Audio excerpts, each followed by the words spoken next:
Ethan Cole's morning wasn't supposed to look like this.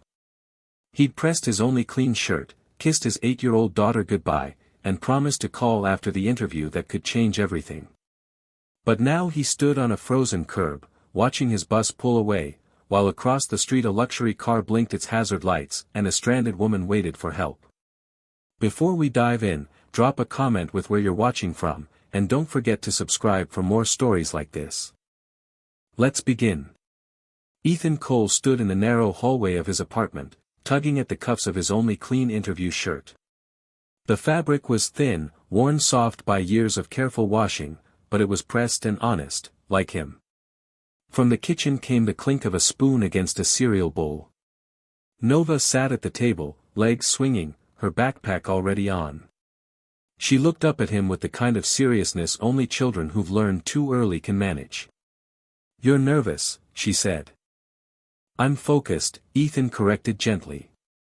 She walked over and hugged him around the waist, her cheek pressing into his stomach. "You always say that when things matter." He knelt and kissed her hair. "This one matters a lot. But no matter what happens, I'll call you right after. Deal?" She nodded. Deal. Outside, the city morning was sharp and metallic. Chicago in winter didn't ease into the day, it challenged it. Ethan stepped onto the sidewalk just as his bus appeared down the block, its headlights cutting through pale frost. Then he noticed the flashing hazard lights. A black luxury SUV was stopped near the corner, pulled halfway onto the curb, right in front of a small neighborhood pharmacy and an old auto repair shop that barely stayed open anymore. A woman stood beside the car, phone in hand, clearly distressed. She wore a business coat that didn't belong to the street, heels already dusted with road salt. Her blonde hair was tied back neatly, but the tension in her shoulders betrayed her calm exterior. People passed. Some glanced. No one stopped. Ethan hesitated. His bus slowed behind him. The doors would open any second. The woman tried calling again, then lowered her phone, frustration and fear flashing across her face. She looked toward the pharmacy, then back at the dead car, as if weighing whether to leave it behind. Ethan thought of Nova. Of promises. Of mornings when help never came. The bus hissed as it pulled up behind him. Ethan turned away from it. "Hey," he said, approaching the woman carefully. "Looks like you're stuck." She looked up, startled. Relief softened her guarded expression. "Yes. The battery just died. Roadside assistance says they'll be here in 30 minutes, but I can't wait that long." Ethan glanced back at the bus pulling away. The hollow feeling hit immediately, but he pushed through it. "There's an auto shop right there," he said, nodding toward the open garage door beside the pharmacy. "I can ask for jumper cables." "You do that?" she asked, disbelief edging her voice. He smiled faintly. "I already missed my ride." Minutes later, Ethan connected the cables with steady hands, the engine coughing before finally roaring to life. The woman exhaled like she'd been holding her breath all morning. "Oh my God," she said. "Thank you. You have no idea what this means." Ethan stepped back, wiping his hands. "Just keep it running." She hesitated, then opened the passenger door. "Let me drive you. Wherever you're going." He checked the time. "Late, but not lost." "Downtown," he said. "Montgomery Cargo Solutions." Her expression flickered, just for a moment. "Then get in," she said. "I'm Ava." As Ethan settled into the seat, the city moving again around them, he felt it, the sense that something much larger had just been set in motion. Not because he helped a stranger, but because he chose to stop. The city unfolded outside the windshield in sharp winter lines, steel, glass, and motion. Ethan sat stiffly in the passenger seat, hands folded over his interview folder as if it were something fragile. The interior of the SUV was quiet, expensive in a way that made him aware of every scuff on his shoes. Ava drove with practiced confidence, one hand steady on the wheel, the other tapping the navigation screen. Downtown traffic thickened, horns blaring, pedestrians spilling from corners like the city itself was impatient. "You didn't have to help me," she said suddenly, eyes still on the road. "Most people don't." Ethan shrugged. "Someone should." She glanced at him then, really looked. The worn cuffs of his shirt. The tension in his jaw. The kind of man who didn't waste words because life had already taken enough. "You were headed somewhere important," she said. "Yeah," Ethan admitted. "An interview. Operations role. Good benefits." He paused, then added honestly, "It could change things for my daughter." Ava's grip on the steering wheel tightened slightly. "You're a single father." "Since Nova was 5. "I'm sorry," Ava said, and this time it didn't sound automatic. They stopped at a red light. Ava checked her watch, irritation flickering across her face. "I'm supposed to be in a board meeting in 20 minutes. And I hate being late." Ethan smiled faintly. "Sounds like you and me both had a rough morning." The light turned green. The SUV surged forward. They passed the pharmacy again, the small auto shop disappearing in the mirror.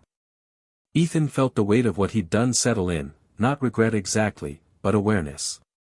Choices mattered. Even the quiet ones.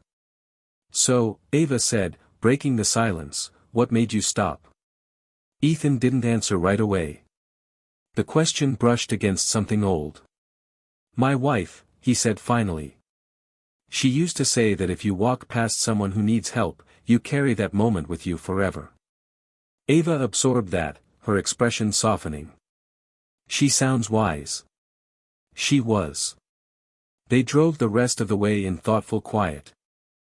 The Montgomery Cargo Solutions tower rose ahead, tall, reflective, commanding.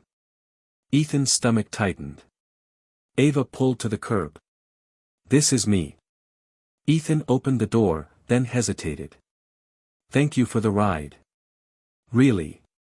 She smiled, small but genuine. "Thank you, Ethan." Inside the lobby, everything changed. Ava straightened her posture, slipped her phone into her pocket, and walked with purpose. The receptionist stood immediately. "Good morning, Ms. Montgomery." Ethan froze. Ava turned to him. "Ethan Cole," she said calmly, "meet Montgomery Cargo Solutions." His pulse spiked. CEO. The woman he'd helped. The stranger on the roadside. Before he could speak, a man in a tailored suit approached, sharp smile, colder eyes. "Ava," he said. "You're late." "I had a delay," she replied coolly. "And this is Ethan Cole." He was on his way to an interview. The man's eyes flicked to Ethan, assessing. "Chase Langley. HR Director." His smile didn't reach his eyes. Interviews were rescheduled. Ethan's hope faltered. Ava didn't miss it. "He'll be coming upstairs with me." Chase stiffened. "That's not." "It is," Ava said. "Effective immediately." As the elevator doors closed, Ethan's phone vibrated in his pocket. Nova's school. His chest tightened. At the same time, Ava's phone buzzed. She glanced at the screen, jaw setting. Ethan caught the reflection of the message in the mirrored walls. Board vote, 9 a.m. Subject, CEO removal. The elevator climbed. And Ethan understood, this wasn't just a missed interview. This was the beginning of something far more dangerous, and far more important. The elevator doors opened onto silence, thick, expensive, and deliberate. The top floor didn't feel like an office, it felt like a courtroom where outcomes were decided long before anyone spoke. Ava stepped out first. Ethan followed, aware of every inch of carpet beneath his worn shoes. Glass walls framed the city like a possession. Framed awards lined the corridor, innovation, efficiency, leadership. Words that looked clean when they weren't tested. Chase Langley walked ahead without waiting, his confidence sharpened by something close to triumph. "Boardroom A," he said. "We'll address everything there." Ethan's phone buzzed again. He didn't look. He already knew. Ava noticed. "You should answer." Ethan stepped aside, heart racing. "Nova." The school nurse's voice was tight. "Mr. Cole, your daughter has a high fever. She collapsed during recess. We've called an ambulance. She's being taken to St. Clair Pediatric Medical Center." The world tilted. "I'm coming," Ethan said, already moving. The interview, the building, the board vote, all of it vanished. Chase turned sharply. "Now is not the time." "There will never be a time," Ethan snapped, eyes blazing. "My daughter comes first." Ava didn't hesitate. "I'm going with him." Chase laughed softly. "This is exactly the kind of instability the board is concerned about." Ava stopped in the corridor, turning slowly. The board should be concerned about people who think compassion is a liability. She looked at Ethan. "Go. I'll get you there faster than an ambulance." They moved quickly, elevator, garage, engine roaring back to life. Ava drove like someone who refused to be late again. At the hospital, Nova lay pale and small beneath white sheets, her curls damp with sweat. Ethan's knees nearly gave out when he saw her. "Daddy," she whispered weakly. "I'm here," he said, gripping her hand. "I've got you." Ava stood back at first, then quietly placed her coat over Nova's feet when she started to shiver. Doctors moved in and out. Time stretched. Finally, a pediatrician spoke the words Ethan needed. "She'll be okay. Viral infection. We're monitoring her." Relief crashed through him so hard he had to sit. Ava exhaled beside him. "She's strong." "So was her mother," Ethan said before he could stop himself. Ava looked at him gently. "You lost your wife." "In a crash," he said. "A Montgomery truck. Brake failure," they said. Ava went very still. Ethan saw the truth before she spoke it. "I've been trying to expose internal sabotage for years," Ava said quietly. "Fleet diagnostics. Safety overrides. Someone wanted accidents to happen, just enough to move numbers, just enough to scare investors." Ethan's voice shook. "My family was collateral." Ava nodded, pain etched into her expression. "And today, you were supposed to be collateral too." Ethan's phone buzzed. Unknown number. "You should have stayed on the bus." Ethan's blood ran cold. Ava leaned closer, reading the screen. Her jaw hardened.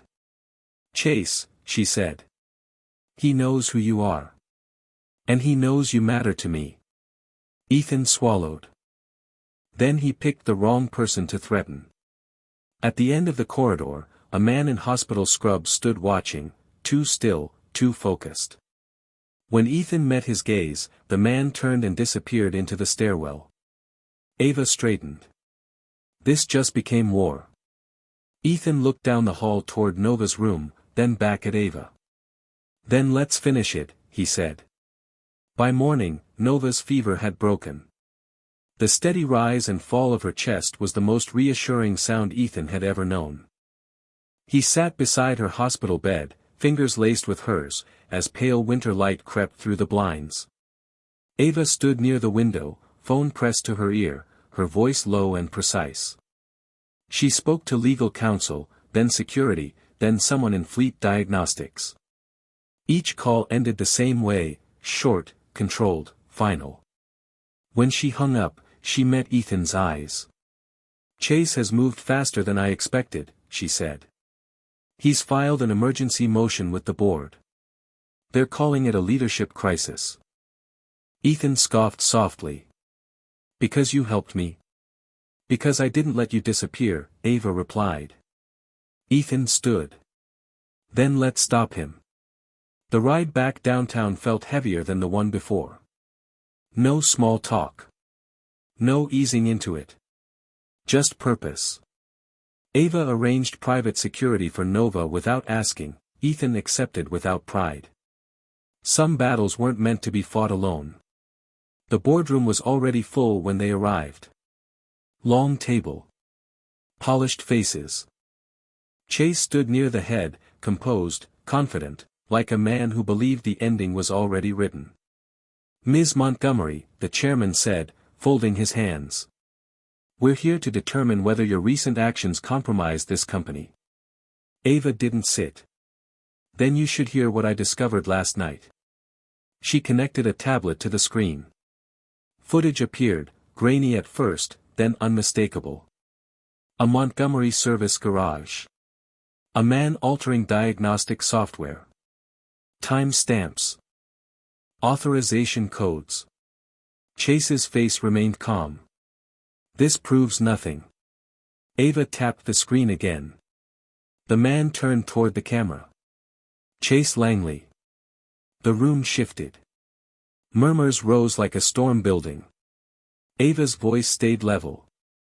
Mr. Langley used his position in HR to manipulate background checks, silence whistleblowers, and approve payments to a third-party contractor who falsified safety reports. Chase laughed once, sharp. You're spiraling, Ava. Dragging an applicant and a family tragedy into a corporate disagreement is reckless. Ethan stepped forward. His heart pounded, but his voice was clear. My wife died in one of those disagreements. And yesterday, Mr. Langley threatened my daughter. Silence snapped tight. Chase's eyes flashed. You have no proof. Ethan placed his phone on the table. The messages glowed bright. The chairman swallowed. Security. Before anyone moved, a board member spoke. An older woman with silver hair and tired eyes. I received the same messages. Different target. Same tone. She slid a folder forward. Invoices. Email trails. Payments authorized through HR. Chase took a step back. This is a setup. Ava's gaze locked on him. You set it up years ago. You just forgot one thing. She turned to Ethan. You forgot that kindness creates witnesses. Security moved, this time toward Chase. Chase's mask cracked. You think this ends well for you? He snarled. You've made enemies. Ava's answer was calm. I already had them. As Chase was escorted out, the boardroom exhaled. The chairman cleared his throat. Ms. Montgomery, we'll be reversing the motion. Ava nodded once. Victory, but not relief. In the corridor outside, Ava leaned against the wall, exhaustion finally showing. Ethan stood beside her, unsure what came next. You didn't have to stand up for me, he said quietly. Ava looked at him. Yes, I did.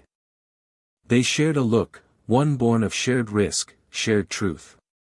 And somewhere above the city, the consequences of choosing to stop were still unfolding. The glass doors of the tower slid open, and cold morning air rushed in like a cleansing breath. The city looked different now, not kinder, not gentler, but clearer. Ethan stepped outside beside Ava, the hum of traffic below them, the sunlight breaking against steel and glass. For the first time since the interview shirt and the missed bus, everything was quiet. They stood in the shadow of the Montgomery Cargo Solutions building, neither of them speaking. Power still lived behind those walls. Consequences too. But neither pulled them back. A black SUV idled at the curb, its door opening silently. Ava didn't move toward it right away. You know, she said, adjusting her coat, yesterday I thought control meant never stopping. Never being late. Never letting anything derail the plan. Ethan smiled faintly. And today? Today I learned that stopping doesn't mean losing momentum, Ava said. Sometimes it means choosing the right direction. Ethan thought of Nova, sleeping peacefully now, a nurse's reassurance still echoing in his ears. He thought of his wife, of all the moments when no one had stopped. "I used to think kindness was just something you did when you had time," he said. "Turns out, it's what you do when it costs you something." Ava met his eyes. There was no boardroom distance now. No title. Just a woman who had been fighting alone for too long. "You missed the bus to save my day," she said softly. "And in doing that, you gave me the courage to stop pretending I could fight alone." Ethan adjusted his tie, suddenly aware of how ridiculous and perfect the day had been. "Maybe the next ride," he said carefully, "is one we take in the same direction." Ava laughed, quiet, real. Then her expression softened. "I've spent years surrounded by people who chase power. You ran toward the problem, not away from it." She hesitated, then added, "And I think Nova and I could use more of that in our lives." The words landed gently, but they stayed. Ethan nodded. "Then we start small. One day at a time. One direction." He gestured toward the SUV, then back toward the hospital in his mind. "And a seat at the table for all of us."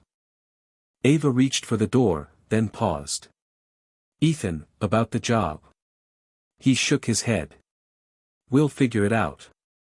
We always do." Her smile held something like admiration, and something like promise. "I don't think you'll be figuring it out alone anymore." They got into the SUV together. The door closed with a soft, final sound. As the car pulled into traffic, Ethan watched the tower recede in the side mirror. He didn't look back for long. Because ahead of them wasn't a contract. It wasn't a title. It was the possibility of a family built on honesty, courage, and one missed bus. Thanks for watching. Like and subscribe for more stories that stay with you.